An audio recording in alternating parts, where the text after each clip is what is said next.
ہمارے پاس جب لوگ آتے ہیں اور وہ داخل طریقت ہوتے ہیں تو ہم جو بنیادی چیزیں ان کو بتاتے ہیں تو ان میں سے ایک چیز یہ لازمی بتاتے ہیں کہ رزق پاک نہیں ہوگا تو باطن روشن نہیں ہوگا. یہ بنیادی بات ہے. اگر رزق پاک نہیں ہے تو میرے حضور نے ارشاد فرمایا کہ ایک بندہ سفر کر کے کعبۃ اللہ کے صحن میں پہنچتا ہے اور کعبے کے پردوں کو تھام رہا ہے, وہ یمد یدیہ, اور لمبے لمبے ہاتھ کر کے کہتا ہے اے اللہ, لیکن اس کا کھانا حرام ہے, اس کا پینا حرام ہے, اس کا لباس حرام ہے, وہ غذا بالحرام, اس کو غذا حرام سے دی گئی ہے. میرے حضور نے فرمایا اس کی کوئی دعا قبول نہیں ہوگی. سفر کیا, جنگل پہاڑ کاٹے, سمندروں کو پاٹ کر کے آگے گیا, ہواؤں کے کلیجے چیر کے آگے بڑھا, مہینوں کی مسافتیں طے کر کے گیا اور کعبۃ اللہ کے سامنے کھڑا ہے, سین حرم میں مطاف میں کھڑا ہے, لیکن اس کا جسم حرام سے پلا ہے. اس نے جو پہنا ہے اس لباس کا تانا یا بانا حرام کا ہے, اس کو غذا حرام کی دی گئی ہے, اس نے پیا حرام کا ہے, اس نے کھایا حرام کا ہے, تو پھر اس کا یہ سارا سفر رائے گاں چلا جائے گا, اس کو کچھ نصیب نہیں ہوگا. تو سب سے پہلی شرط اس عنوان سے عقل حلال ہے. اس کے بعد پھر صدق مقال ہے کہ آپ کی زبان جھوٹ نہ بولے. جب کوئی شخص جھوٹ بولتا ہے, روحانیات تو دور کی بات ہے, اللہ کے فرشتے اس سے 1 میل دور ہٹ جاتے ہیں. جب کوئی شخص جھوٹ بولتا ہے تو حدیث پاک میں آتا ہے اس کے منہ سے ایک خاص قسم کی بدبو نکلتی ہے. اس بدبو کو ہم نہیں سونگھ پاتے لیکن فرشتے سونگھ لیتے ہیں, چونکہ فرشتے انتہائی حساس مخلوق ہے اور وہ جھوٹ کی وجہ سے نکلنے والی بدبو کو سونگھتے ہیں. اللہ نے حضرت امام اعظم امام ابو حنیفہ رضی اللہ تعالیٰ عنہ کو یہ بصیرت عطا کی تھی اور یہ باطنی نظر بخشی تھی کہ جب کوئی شخص وضو کرتا تھا تو اس کے وضو کے پانی سے پہچان لیتے تھے کہ یہ کس گناہ کا مجرم ہے. جب بندہ وضو کرتا ہے تو وضو سے ہاتھوں کے گناہ جھڑتے ہیں, منہ کے گناہ جھڑتے ہیں, تو وہ وضو کے پانی سے اس بات کو محسوس کرتے تھے. اللہ نے ان کو وہ بصیرت عطا کی تھی, لیکن انہوں نے اللہ کی بارگاہ میں عرض کی مالک مجھ سے یہ چیز چھین لے, یہ چیز مجھے نہیں چاہیے. لوگوں کے بارے میں جو ہے وہ ایسا گمان پھر پیدا ہوتا ہے. تو فرشتوں کو اللہ نے وہ حساس جو ہے وہ پاکیزہ وجود دیا, اور ان کی حس ایسی ہے کہ وہ بدبو جو انسان بولتا ہے اور لفظوں سے جو اثرات نکلتے ہیں وہ محسوس کرتے ہیں. تو جب کوئی شخص جھوٹ بولتا ہے تو اس کے جسم سے, اس کی زبان سے جھوٹ کے ساتھ بدبو نکلتی ہے. اللہ کے فرشتے 1 میل دور تک پیچھے ہٹ جاتے ہیں. تو مجھے بتائیے, جو شخص جھوٹ بولتا ہو کیا اسے کوئی روحانی مرتبہ مل سکتا ہے؟ یہ سوچا بھی نہیں جا سکتا, یہ امکانات سے ہی نہیں ہے. اللہ کے محبوب علیہ السلام سے پوچھا گیا کہ حضور کوئی مسلمان, کوئی مومن کیا بزدل ہو سکتا ہے؟ فرمایا نہیں, وہ بہادر ہوتا ہے, لیکن ہو سکتا ہے کبھی اس سے بزدلی بھی سرزد ہو جائے. انسانی کمزوری ہے, کبھی انسان بہت طاقت میں ہوتا ہے اور کبھی انسان کمزور بھی پڑ جاتا ہے. فرمایا ہو سکتا ہے کبھی اس سے ہو بھی جائے. پھر پوچھا کہ بخل کر سکتا ہے؟ فرمایا نہیں, مومن سخی ہوتا ہے لیکن ہو سکتا ہے کبھی اس سے بخل بھی ہو جائے. کبھی کبھی دولت اسے اچھی بھی لگنے لگ جاتی ہے, جس طرح فرمایا گیا کہ اولاد مبخلتن مجبنتن, یہ جو اولاد ہوتی ہے یہ بندے کو بخیل بھی بنا دیتی ہے اور بزدل بھی بنا دیتی ہے. جب اولاد نہیں ہوتی تو بندہ سخی بھی ہوتا ہے اور بندہ جو ہے وہ مشکل حالات میں بھی کود جاتا ہے, لیکن جب اولاد ہوتی ہے تو پھر مشکل حالات میں کودنے سے پہلے سوچتا ہے میرے بچے ہیں یتیم ہو جائیں گے. اس کو یہ خیال آتا ہے, پہلے ایسے مال لٹاتا ہے لیکن اولاد ہو جائے تو پھر وہ اولاد کا سوچتا ہے کہ ان کے لیے کچھ میں جمع کر لوں. تو اولاد فرمایا میرے حضور نے کہ مبخلہ و مجبنہ, یہ بخیل بھی کر دیتی ہے اور یہ کمزور اور بزدل بھی بنا دیتی ہے. تو مومن ہوتا بہادر ہے لیکن ہو سکتا ہے کبھی اس سے بزدلی بھی ہو جائے. مومن سخی ہوتا ہے لیکن کبھی ہو سکتا ہے اس سے بخل بھی ہو جائے. لیکن تیسرا سوال حضور سے پوچھا گیا کہ مومن جھوٹا ہو سکتا ہے؟ تو اس پہ 2 ٹوک کہا, نہیں جھوٹا نہیں ہو سکتا. یہ نہیں ہو سکتا کہ مومن ہو اور جھوٹا ہو, وہ سچ بولنے والا ہوگا. تو عقل حلال اور صدق مقال, یہ 2 خوبیاں جو ہیں یہ اہل اللہ کا طرائے امتیاز ہے, اور یہ مجھے اور آپ کو اختیار کرنی چاہیے. حضرت خلیل اللہ جب وادی غیر ذی زرع میں سیدہ ہاجرہ اور ان کے معصوم نونہال کو چھوڑ کر کے جانے لگے.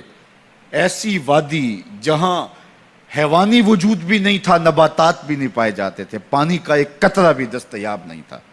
کالے سیاہ محیط پہاڑ جیسے فولاد پگھلا کے ڈال دیا ہو. وہ وادی جہاں دن کو بھی خوف آئے، وہاں حضرت ہاجرہ نے راتیں بھی گزاری.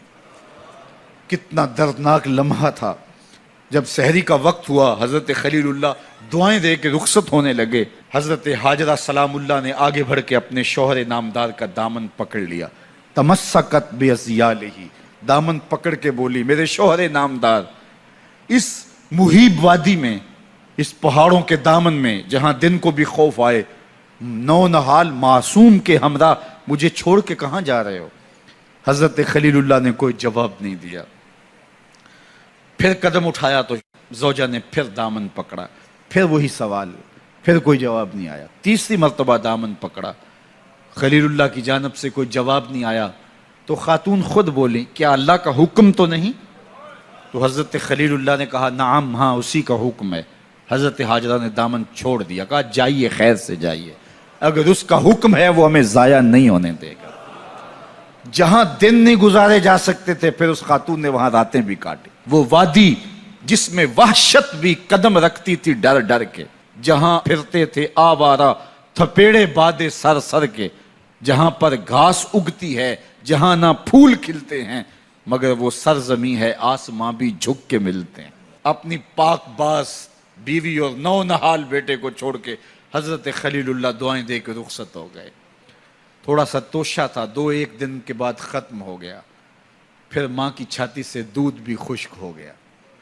نونہال پیاس سے تڑپنے لگا. ماں تو پھر ماں ہوتی ہے، تڑپتی ہوئی ممتا کا دل بے قرار ہوا. ایک پتھر کے سائے میں معصوم اسماعیل علیہ السلام کو لٹایا اور پانی کی تلاش میں جبل صفا پہ چڑھی.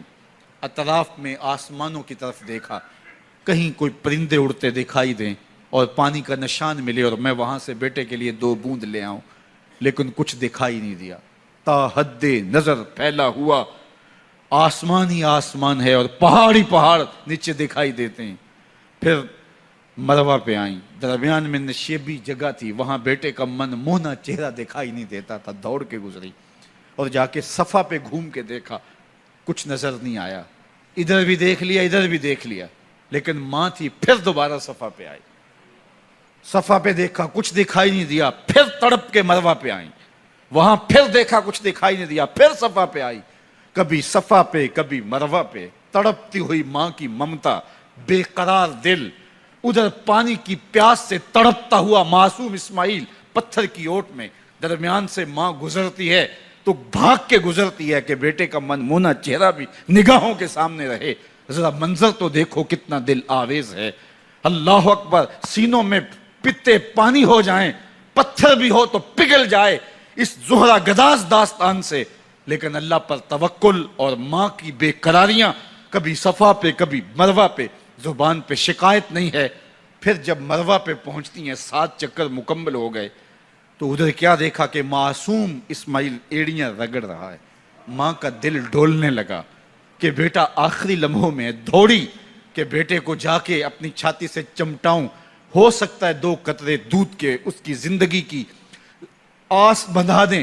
تو ماں دوڑتی ہوئی آئی، لیکن جب قریب آئی تو منظر بدلا ہوا تھا. معصوم کی ایڑیوں کے رگڑنے سے تازہ چشمہ پھوٹ رہا ہے. پانی ہے کہ بے قابو ہونا چاہ رہا ہے. آگے بڑھی، جلدی جلدی مٹی کی منڈھیری کرتے ہوئے کہا، زم زم، رک جا رک جا. اللہ اکبر. ہاجرہ سلام اللہ علیہا نے حضرت اسماعیل کی محبت اور اپنے رب پر توکل کی انوکھی اور البیلی داستان رقم کی. کہا، ہاجرہ تو نے بھی حد کر دی، لیکن قیامت تک تیری راہوں کو بھی جلوہ گاہ بنا دیں گے. یہاں نبی بھی دوڑیں گے، ولی بھی دوڑیں گے، غوث بھی دوڑیں گے، کتب اور ابدال بھی دوڑیں گے، شہنشاہ بھی دوڑیں گے، کج کلا بھی دوڑیں گے. یہ دوڑنا ہم عبادت بنا دیں گے، حتیٰ کہ امام الانبیاء بھی ان راہوں کی سائی کرتے رہے. عجیب رنگ، عجیب منظر اور عجیب کیف کا عالم. اچھا، یہاں رک کے ایک بات کرنا چاہوں گا، اگر آپ کی توجہ ہو. جہاں حضرت ہاجرہ دوڑیں اور ان کے مبارک قدم وہاں لگے اور لگ کے ہٹ گئے، عارضی نسبت ہے، مستقل نسبت نہیں ہے. جہاں ان کے قدم لگ کے ہٹ گئے وہ جگہ تو جلوہ گاہ بن گئی، اور جہاں حضور خود جلوہ فرما ہیں وہ گنبد خضرا جلوہ گاہ کیوں نہیں ہو سکتا ہے؟ اب یہ پانی جہاں حضرت اسماعیل کے قدم لگے، یہ پانی دنیا کا عظیم ترین پانی ہے، اور پھر اس کا پروٹوکول یہ ہے اس کو کھڑے ہو کے پیا جاتا ہے۔ یار یہاں بھی رک کے ایک بات کہہ دوں، حضرت اسماعیل کے قدموں کو چھونے والے پانی کا پروٹوکول ہے کہ اس کے لیے کھڑے ہو جائیں، اور حضرت اسماعیل مسجد اقصیٰ میں جس کے پیچھے کھڑے ہو کے نماز پڑھتے ہیں اس امام کے لیے کھڑے ہو کے مصطفیٰ جان رحمت پہ لاکھوں سلام پڑھ لیں تو اس میں شرک کہاں سے آ جائے گا؟ تو یہ تکریم ہے، یہ عزت ہے اس پانی کی کہ اس نے حضرت ذبیح اللہ کے قدم چھوئے ہیں۔